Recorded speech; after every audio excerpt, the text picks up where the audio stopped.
The plan to develop a new central business district in Masvingo City, while seemingly a promise and a logical initiative, is already facing challenges as ZANU-PF heavyweights position themselves to claim the land designated for the project. Sanapana mashoko atinokuti ma-heavyweights awa emu the ruling party ZANU-PF voya panapa vachida kugreba ma-commercial stands ari Masvingo Road. Subscribe or like on the bell icon. Masvingo City is set to begin developing the new CBD in August this year. The new district will be built on a 24-hectare piece of land situated between Ndarama High School and Mucheke River.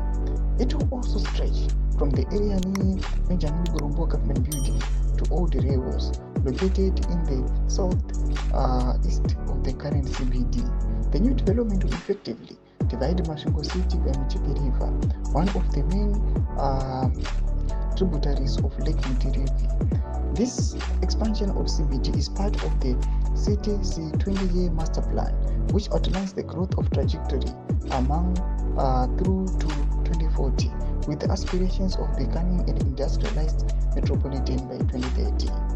However, a local councillor who chose to remain anonymous revealed concerns about the project being hijacked by ZANU-PF heavyweights. In quotes, the whole project has been seized by ZANU-PF heavyweights.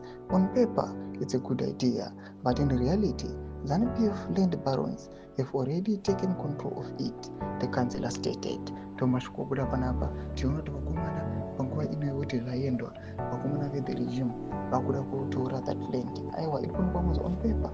Yes, anyways, the Masvingo City in a expander, Majida will increase the CBD, one to improve my businesses. Our Pangua Inui doesn't make the ways, Barukuda could miss that motive. By the grip at the land. It told him a more to be conservative, which when I go in section, so no subscribe or like, not on the bell icon.